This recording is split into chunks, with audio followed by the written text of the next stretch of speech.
जब एयरपोर्ट के बाहर पहुंचे तो हवाई जहाज के सरबराह ने हमारे पास आकर कहा, सर आप मेरे साथ तशरीफ ले आएं, आपके ठहरने का इंतजाम होटल के मिलिट्री विंग में है। मैंने कहा कोई बात नहीं, हम भी दूसरे मुसाफिरों के साथ ही रात गुजार लेंगे, क्योंकि मिलिट्री विंग के नाम से हम मुख्तात हो गए थे। ऑफिसर ने कहा, सर हमें इसकी इजाजत नहीं है, कोई फौजी अफसर सिविलियन के साथ रात नहीं गुजार सकता। सर आप तो मुझसे ज्यादा जानते हैं कि जहाँ सिक्योरिटी का कितना ख्याल रखना पड़ता है। जब कमांडर शेरवान ने दूसरे मुसाफिरों के साथ ठहरने पर ज्यादा इसरार किया तो ऑफिसर कहने लगा, सर इसके लिए आपको मिलिट्री पुलिस के कैंप में चलकर वहाँ के फौजी अफसर से बात करनी होगी।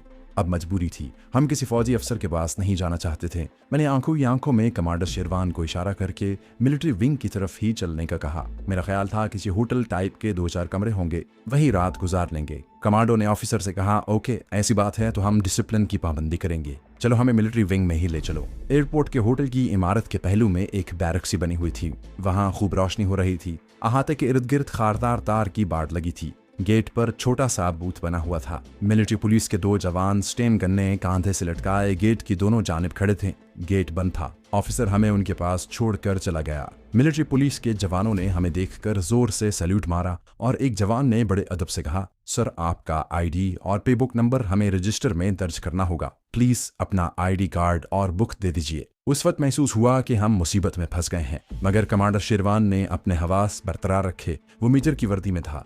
उसने रोब से कहा, तुम कौन होते हो हमारा आईडी कार्ड और पे बुक देखने वाले? हम इंडियन आर्मी के अफसर हैं, कोई चोर डाकू नहीं है, चलो हमें हमारा कमरा दिखाओ। मिलिट्री पुलिस ने एक बार फिर एड़ियां जोड़कर सैल्यूट किया और कहा, सर हमें कमांडिंग ऑफिसर साहब का ऑर्डर है कि मिलिट्री विंग में हर फौजी की आईडी कार्ड और पे बुक का इंदराज किया जाए। सर ये डिसिप्लिन का मामला है, प्लीज। वो बिल्कुल ठीक कह रहा था, मगर हम अपना आईडी कार्ड और पे बुक इसलिए नहीं दिखा सकते थे कि हमारे पास इनमें से कोई भी चीज नहीं थी। अब मैं सामने आ गया। मैंने मिलिट्री पुलिस के सार्जेंट को छाड़ते हुए कहा, तुम कैसे चंडली आदमी हो, मेजर साहब को डिसिप्लिन की ट्रेनिंग देते हो, पीछे हट जाओ नहीं तो मैं तुम्हारी रिपोर्ट कर दूंगा। सार्जेंट मेरे फौजी इंस्ट्रक्टरों वाली ऊंची आवाज और झाड़ से डर गया। जल्दी से सैल्यूट मारकर कहा, यस सर, ओके सर। दूसरे सार्जेंट ने फौरन गेट खोल दिया। मैं और कमांडर शेरवान बड़ी शान से अहाते में दाखिल हो गए। सामने बरामदे में भी एक फौजी सिपाही खड़ा था। वो सिपाही रंग का जवान था। उसने हमें देखकर सैल्यूट किया और चाबी लगाकर कमरा खोल दिया। कमरे में 2 पलंग बिछे थे। उसने बत्ती जला दी और कहा, सर किसी चीज की जरूरत हो तो ऑर्डर कर दें। पलंगों पर बिस्तर बिछे थे, कंबल तह किए हुए पड़े थे। 3 कुर्सियां दीवार के साथ लगी हुई थी। मैंने बाथरूम का दरवाजा खोलते हुए सिपाही से पूछा, पानी वानी सब ठीक है जवान? यस सर, गर्म पानी की ड्यूटी अलग से है। मैंने कहा, फिक्र नहीं, अब तुम जाओ। सिपाही सलूट करके कहने लगा, खाना लाऊं सर?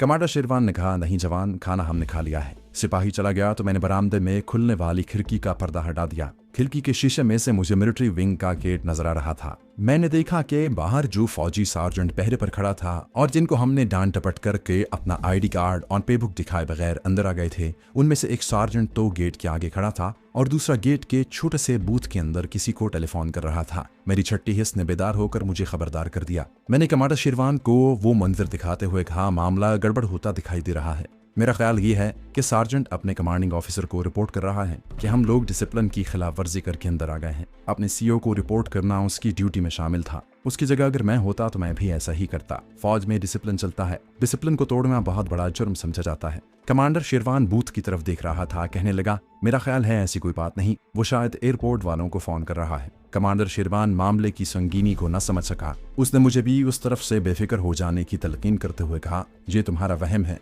और अगर सार्जेंट अपने सीईओ को हमारे बारे में बता भी रहा है तो सीईओ मेरे मेजर रैंक की वजह से कभी हमारी आईडी कार्ड वगैरह देखने के लिए जहां नहीं आएगा। और कमांडो पलंग पर वर्दी समेत लेटते हुए बोला, मेरा ख्याल है हमें कुछ देर सो जाना चाहिए। कमांडर शेरवान ने अपनी फौजी टोपी उतार कर मेज पर रख दी। मैंने भी अपनी सूबेदार वाली तलगीदार टोपी उतार कर मेज पर रख दी। हमने खिड़की के आगे पर्दा कर दिया था। मैं बिस्तर पर लेट गया तो मेरे दिल को एक बेचैनी सी लगी हुई थी। मेरी छठी हिस्स बार बार मुझे किसी खतरे से आगाह करने की कोशिश कर रही थी। मैंने देखा कि कमांडर शेरवान आंखें बंद किए पड़ा था।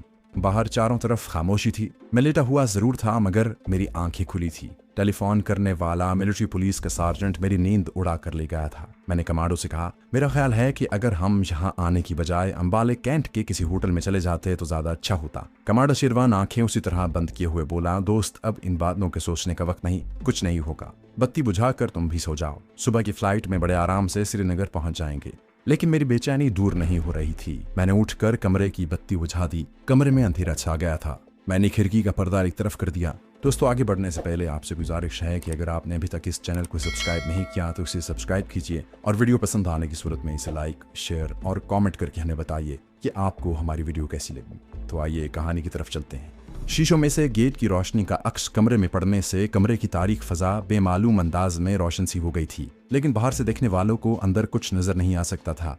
मैंने एक बार फिर गेट की तरफ निगाह डाली। दोनों मिलिट्री सार्जेंट गेट के आगे चाकू चौबंद खड़े थे। तब मुझे भी ख्याल आया कि मैं यूं ही परेशान हो रहा हूँ। बहुत मुमकिन है कि सार्जेंट ने किसी और को फोन किया हो, अपने कमांडिंग ऑफिसर को फोन करके हमारे डिसिप्लिन की खिलाफवर्जी करने के बारे में न बताया हो। कमांडर शेरवान ने पहलू बदलते हुए नींद भरी आवाज में कहा, फिक्र न करो, सुबह सुबह मेरी आंख खुल जाया करती है। शब बखैर। मैंने आहिस्ता से शब बखैर कहा और बिस्तर पर लेटकर आंखें बंद कर लीं। मगर यकीन करें, नींद मेरी आंखों से ऐसी गायब थी जैसे गधे के सर से सींग। मैं जितना सोने की कोशिश कर रहा था, नींद उतनी ही मुझसे दूर होती जा रही थी। मुझे किसी गाड़ी की आवाज सुनाई दी। मैं जल्दी से उठकर खिड़की के पास चला गया। पर्दा हटाकर बाहर देखा तो दिल एक बार तो थक से रह गया। एक फौजी जीप गेट के अंदर दाखिल होकर एक तरफ रुक गई थी। अंदर से 2 फौजी बाहर निकले तो मिलिट्री पुलिस का सार्जेंट दौड़कर उनके पास आ गया और सैल्यूट करके दोनों भारतीय फौजियों से बातें करने लगा। जब उसने हमारे कमरे की तरफ इशारा किया तो मैंने फौरन पीछे हटकर कमांडर शेरवान को जोर से हिलाते हुए कहा, कमांडर, कोई फौजी अफसर इधर आ रहा है। शायद ये इंडियन कमांडिंग ऑफिसर है। कमांडर शेरवान जल्दी से उठ खड़ा हुआ। हमने टोपियां पहन ली। कमांडो बोला, दूसरी खिड़की में से बाहर निकल जाते हैं। मगर इस कमरे की दूसरी खिड़की नहीं थी। एक ही खिड़की थी जो बरामदे में खुलती थी। मैंने पर्दा हटाकर देखा, दोनों फौजी हमारे कमरे की तरफ चले आ रहे थे। आगे आगे जो फौजी आ रहा था उसके हाथ में छोटा बेद था। वो कैप्टन रैंक का अफसर लगता था। उसके पीछे जो हरी वर्दी वाला भारतीय फौजी आ रहा था वो उसका अर्दली था। दोनों सार्जेंट दूर गेट पर ही खड़े पहरा दे रहे थे। मैंने खिड़की से हटते हुए कहा, शायद बाथरूम में कोई खिड़की हो। हम बाथरूम की तरफ दौड़े। बाथरूम की बत्ती जल रही थी। बाथरूम में एक छोटा दरवाजा था जो बंद था। अंदर से कुंडी लगी थी। मैंने कुंडी खोलकर दरवाजे को धक्का दिया तो वो दूसरी तरफ खुल गया। इस दौरान दरवाजे पर दस्तक की आवाज सुनाई दी। इंडियन फौजी अफसर अपने अर्दली के साथ हमारे कमरे के दरवाजे पर पहुंच चुका था। मैंने बाथरूम का दरवाजा अंदर से बंद करके कुंडी लगाई, बत्ती बुझाई और हम दोनों दूसरे दरवाजे से बाहर निकल गए। कुछ पता नहीं था कि बाहर क्या है। अंधेरे में पहले तो हमें कुछ दिखाई न दिया, फिर झाड़ियां और दरख्तों के खाके उभर आए। हम तकरीबन दौड़ते हुए दरख्तों में से गुजर गए। आगे कांटेदार तार की बाड़ आ गई। हम उसके साथ दौड़कर थोड़ी दूर गए। बाढ़ वापस गेट की तरफ जा रही थी। हमारे पास वक्त बहुत कम रह गया था। हमें दूर से अपने कमरे के बंद दरवाजे पर हाथ मारने की हल्की सी आवाज सुनाई दे रही थी। एक दरख्त खारदार बाड़ के ऊपर झुका हुआ था। हम उस पर चढ़े और टहनियों को पकड़कर दूसरी तरफ कूद गए। हम झाड़ियों और लंबी लंबी सूखी घास में गिरते ही उठ खड़े हुए। एक जानिब अंबाला छावनी के मकानों और बंगलों और सड़क की रोशनियां थीं, दूसरी जानिब अंधेरा था। हम अंधेरे की जानिब दौड़ने लगे। दौड़ते दौड़ते मैदान खत्म हो गया। एक छोटी पुख्ता सड़क को अबूर करके हम दूसरी जानिब वीरान इलाके में दाखिल हो गए। कई मील तक सांस लिए बगैर दौड़ सकते थे। हम एक दूसरे से बात किए बगैर मुसलसल दौड़ते चले जा रहे थे। हमारे ऊपर आसमान पर सितारे बुझे बुझे से लगते थे। अंधेरे में दरख्तों और झाड़ियों के खाके से ही नजर आ रहे थे। आगे एक नहर आ गई। ये काफी चौड़ी नहर थी। हम वहां पर जाकर रुक गए तो नहर के किनारे बैठ गए। जरा दम में दम आया तो कमांडर शेरवान कहने लगा, तुम्हारा खदशा दुरुस्त था। फिर भी हम ऐन वक्त पर वहां से निकलने में कामयाब हो गए, वरना हमारा पकड़ा जाना यकीनी था। मैंने कहा, अगर बाथरूम का दरवाजा न होता तो हमारा निकलना नामुमकिन था। फिर हमें उस भारतीय फौजी अफसर को ही नहीं बल्कि किसी बहाने उसके अर्दली को भी खत्म करना पड़ता, जो हमारे हक में खतरनाक साबित हो सकता था। कमांडो ने पीछे देखा, कहने लगा, मेरा नहीं ख्याल कि वो लोग इस तरफ हमारे पीछे आएंगे।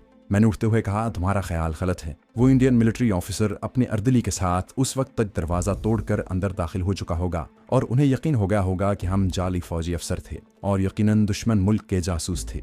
इस एतबार से यकीन करो, इस वक्त अंबाले छावनी की सारी मिलिट्री पुलिस होशियार हो चुकी होगी और हमारी तलाश में इस तरफ आ रही होगी। इसलिए जहां से जितनी जल्दी भाग सकें हमें भाग जाना चाहिए। हमने नहर में झुककर थोड़ा सा पानी पिया और नहर के साथ साथ जुनूब की तरफ दौड़ना शुरू कर दिया। एक जगह नहर के ऊपर पुल बना हुआ था। हम पुल पार करके नहर की दूसरी तरफ आ गए। फिर नहर के किनारे से उतरकर उन रोशनियों की तरफ रुख कर लिया जो दूर से एक कतार में झिलमिला रही थी। मैंने कमांडो से कहा, शायद ये जीटी रोड की बत्तियां हैं। इस सड़क पर हमें जुनूब की तरफ जाने वाली कोई लारी वगैरह मिल सकेगी? कमांडर दौड़ते हुए बोला, तुम ठीक कहते हो। हमें जालंधर अमृतसर की तरफ नहीं जाना चाहिए, जहां से अगर हम किसी तरह दिल्ली पहुंच जाएं तो हम काफी महफूज हो सकते हैं। शुरू रात का वक्त था और अंबाला कैंट कोई गैर आबाद जगह नहीं थी। हम सड़क पर आ गए थे। सड़क की साख्त और उस पर 2 रोया दरख्तों की कतार को देखकर हमें यकीन हो गया था कि ये जीटी रोड ही है। थोड़ी थोड़ी देर बाद सड़क पर से कोई ट्रक गुजर जाता। हम एक तरफ जरा अंधेरे में होकर खड़े हो गए, सोचने लगे कि यहाँ से मीरठ की तरफ जाने वाली कोई लारी पकड़ लें। मैंने देखा कि जालंधर लुधियाना की तरफ से एक फौजी वैगन आई और सड़क के पार खोखे वाली दुकान के करीब खड़ी हो गई।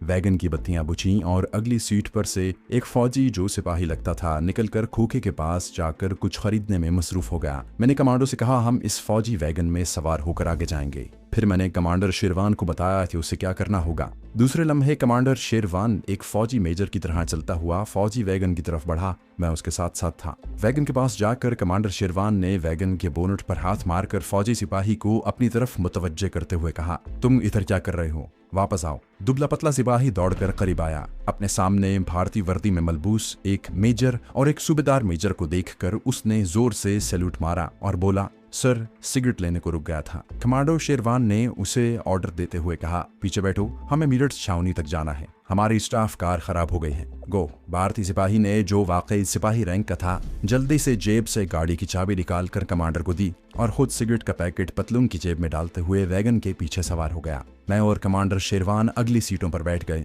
ड्राइविंग सीट पर कमांडर शेरवान बैठा था। उसने इंजन स्टार्ट करके बत्तियां रोशन की और फौजी वैगन जीटी रोड पर मीरठ की तरफ दौड़ने लगी। मुझे मालूम था कि ये सड़क अंबाला छावनी से सहारनपुर और देवबंद से मुजफ्फरनगर होती हुई मीरठ की तरफ जाती है। उसके बाद हापड़, फिर गाजियाबाद और दिल्ली आता है। अंबाले से ही जीटी रोड की एक शाख करनाल, पानीपत, सोनीपत और रोहतक से होकर दिल्ली पहुंचती थी, लेकिन हम सहारनपुर वाली सड़क पर पड़ चुके थे। इस रास्ते से मैं कई बार गुजर चुका था। हम किसी भी बड़े शहर में जाकर ही गुम हो सकते थे। छोटे शहर में हमें पहचान लिया जाता और पकड़े जाना यकीनी था। सबसे पहले तो हमें अपना फौजी लिबास बदलकर कोई दूसरा लिबास पहनने की जरूरत थी। मैंने कमांडर शेरवान से पूछा कि मीरठ में अपना कोई खास आदमी मौजूद है या नहीं।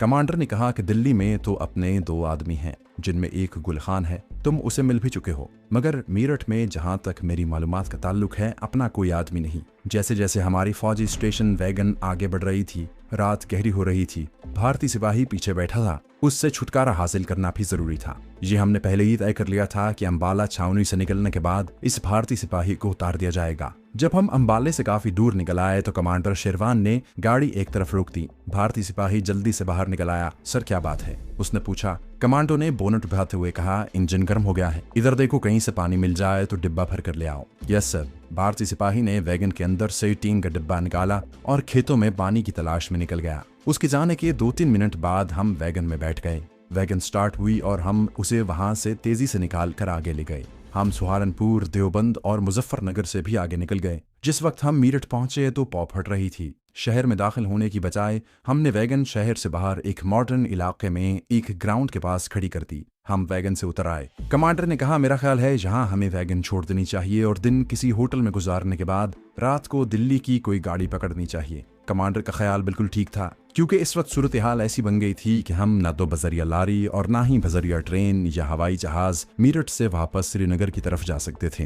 अंबाले की मिलिट्री पुलिस ने इंटेलिजेंस को खबर कर दी होगी कि 2 आदमी फौजी वर्दी में मफरूर हैं और उनके बारे में शुबा है कि वो कश्मीरी जासूस हैं। मिलिट्री इंटेलिजेंस को पहले ही से कमांडर शेरवान की तलाश थी। मिलिट्री इंटेलिजेंस को यकीन हो गया होगा कि दोनों जाली फौजी अफसरों में से एक मफरूर कश्मीरी कमांडो ही हो सकता है और ये इत्तला मीरठ और आगे दिल्ली के फौजी हेडक्वार्टर को भी मिल गई होगी। दिल्ली पहुंचने के बाद हम बहुत हद तक महफूज हो सकते थे, लेकिन मीरठ में हमारे लिए ज्यादा खतरा था। मैंने कहा कि अगर हम वैगन को लेकर इस वक्त दिल्ली की तरफ चल पड़ते हैं तो रास्ते में ही सुबह हो जाएगी और अगर किसी जगह कोई चेक पोस्ट हुई जिसका होना यकीनी नजर आ रहा है तो हम पकड़ दिए जाएंगे। बेहतर यही है कि सारा दिन मीरठ के किसी होटल में गुजारा जाए और इसी जगह अपनी फौजी वर्दियां तब्दील करने की कोशिश की जाए। हमने फौजी स्टेशन वैगन वहीं एक तरफ दरख्तों में खड़ी कर दी और जिस तरफ काफी रोशनियां थी उस तरफ चल पड़े। वहां ग्राउंड में कोई नुमाइश लगी हुई थी। नुमाइश में लोग नहीं थे मगर रोशनियां जगमगा रही थीं। ये मीरठ शहर का मॉडर्न इलाका था। हमें किसी होटल की तलाश थी। सुबह का हल्का हल्का उजाला आसमान पर नमूदार होने लगा था। एक चौक में से गुजरे तो एक सिपाही ने हमें देखा और सीधा होकर खड़ा हो गया। वो रात की ड्यूटी पर होगा। हम करीब से गुजरे तो उसने हमें सैल्यूट किया। हमने भी जवाब में हाथ ऊपर करके सैल्यूट का जवाब दिया। अगले चौक में हमें एक टैक्सी मिल गई। मैंने हाथ दिया तो टैक्सी रुक गई। हम टैक्सी में बैठ गए। मैंने ड्राइवर से कहा, फ्लैटी होटल ले चलो। मुझे इतना मालूम था कि फ्लैटी होटल करीब करीब इंडिया के हर बड़े शहर में होता है। ड्राइवर ने कहा, सर होटल तो बंद हो चुका होगा, आप इंडिया में देर बाद आए हैं शायद। कमांडर शेरवान ने कहा, हम फौजी ट्रेनिंग के वास्ते मॉस्को गए हुए थे। चलो किसी और अच्छे से होटल में ले चलो। वो हमें रॉयल होटल में ले आया। ये होटल भी फ्लैटी होटल की तरह का था। मैंने लॉबी के काउंटर पर अपना और कमांडर शेरवान का हिंदू नाम लिखवाया और नागपुर छावनी का गलत सलत पता लिखवा दिया।